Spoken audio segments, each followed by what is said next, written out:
Hi you guys, it's GramMoose. Join us again tonight. We're going to read Cloudy with a Chance of Meatballs. This was one that was requested by my daughter-in-law and grandbabies. This one is written by Judy Barrett and drawn by Ron Barrett. We might not see all the pictures because they're very, very detailed. So here we go. Cloudy with a Chance of Meatballs. We were all sitting around the big kitchen table. It was Saturday morning, pancake morning. Mom was squeezing oranges for juice. Henry and I were betting on how many pancakes we could each eat, and Grandpa was doing the flipping. Did you ever have a pancake eating contest? Seconds later, something flew through the air, headed toward the kitchen ceiling, and landed right on Henry. After we realized that the flying object was only a pancake, we all laughed, even Grandpa. Breakfast continued quite uneventfully.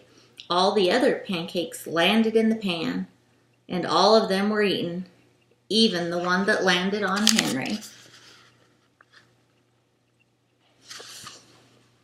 Maurice wants to join us in the book. That night, touched off by the pancake incident at breakfast, Grandpa told us the best tall-tale bedtime story he'd ever told. Across an ocean, over lots of huge bumpy mountains, across 3 hot deserts and 1 smaller ocean, there lay a tiny town of Chew and Swallow. Silly name for a town, don't you think? In most ways, it was very much like any other tiny town. It had a main street lined with stores, houses with trees, and gardens around them, a schoolhouse, about 300 people, and some assorted cats and dogs. But there was no food stores in the town of Chew and Swallow. They didn't need any. The sky supplied all the food they could possibly want. The only thing that was really different about Chew and Swallow was its weather. It came 3 times a day, at breakfast, lunch, and dinner. Everything that everyone ate came from the sky.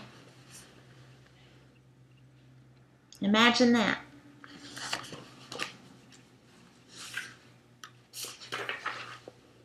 Whatever the weather served was what they ate. But it never rained, and it never snowed, and it never blew just wind. It rained things like soup and juice. It snowed mashed potatoes and green peas. And sometimes the wind blew in storms of hamburgers. I've got some boys that would like that storm.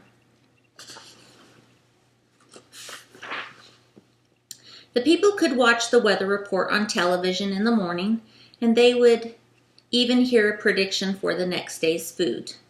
When the townspeople went outside, they carried their plates, cups, and glasses, forks, spoons, and knives, and napkins with them. That way, they would always be prepared for any kind of weather. If there was leftovers, and there usually were, the people took them home and put them in their refrigerators in case they got hungry between meals. I don't know if I want it raining hot soup on me.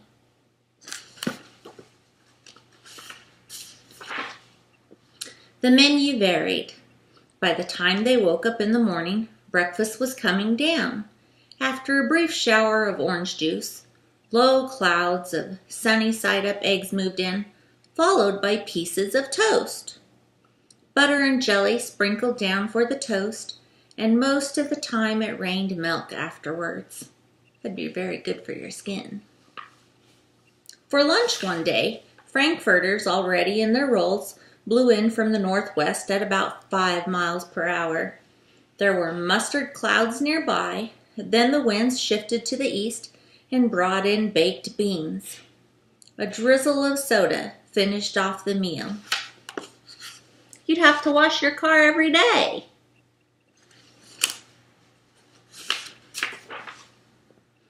Dinner one night consisted of lamb chops, becoming heavy at times, with occasional ketchup. Periods of peas and baked potatoes were followed by gradual clearing, with a wonderful jello setting in the west. The sanitation department of Chew and Swallow had a rather unusual job for a sanitation department. It had to remove the food that fell on the houses and sidewalks and lawns.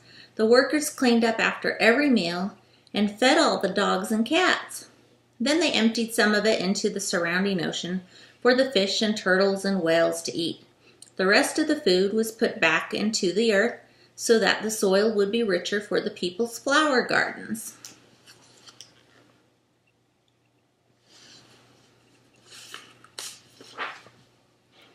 Life for the townspeople was delicious, until the weather took a turn for the worse. One day there was nothing but gorgonzola cheese all day long. The next day there was only broccoli overcooked. And the next day there was Brussels sprouts with peanut butter and mayonnaise. Another day there was pea soup fog. No one could really see that where they were going, and they could barely find the rest of the meal that got stuck in the fog.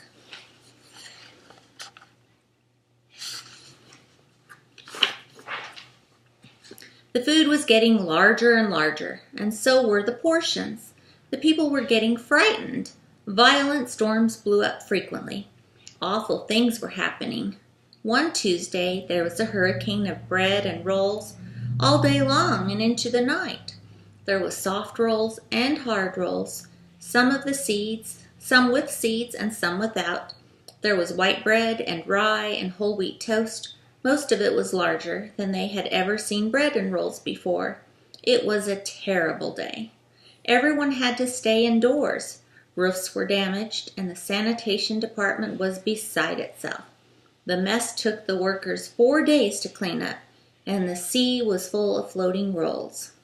To help out, the people piled up as much bread as they could in their backyards. The birds picked at it for a bit, but as it stayed there, it got staler and staler.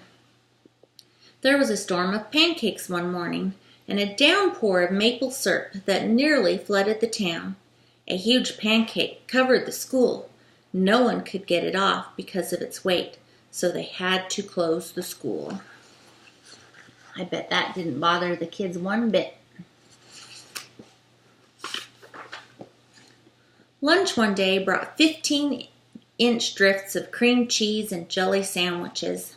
Everyone ate themselves sick, and the day ended with a stomachache. There was an awful salt and pepper wind, accompanied by an even worse tomato tornado. People were sneezing themselves silly and running to avoid the tomatoes. The town was a mess. There were seeds and pulp everywhere.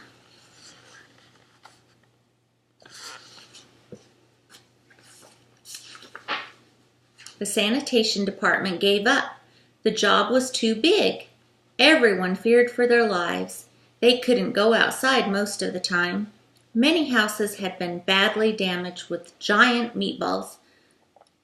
Stores were boarded up, and there was no more school for the children. So a decision was made to abandon the town of Chew and Swallow.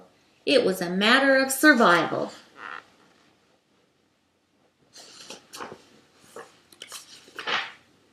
The people glued together the giant pieces of stale bread, sandwich style with peanut butter.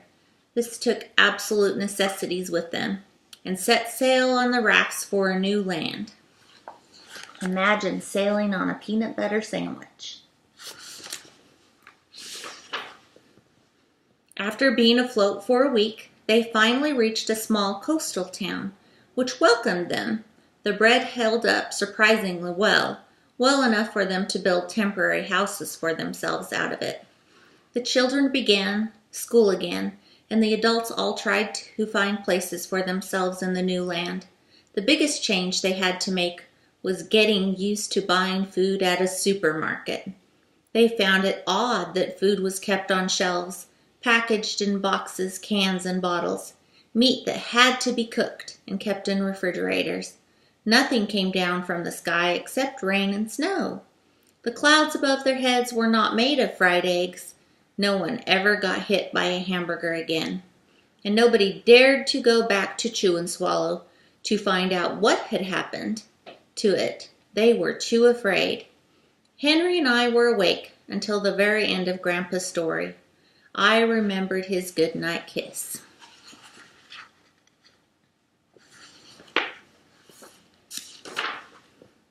The next morning, we woke up to see snow falling outside our window.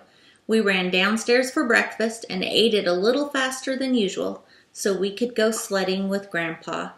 It's funny, but even as we were sliding down the hill, we thought we saw a giant pat of butter on top, and that we could almost smell mashed potatoes.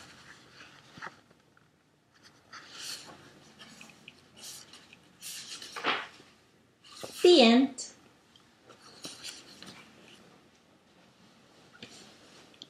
Enjoy and good night.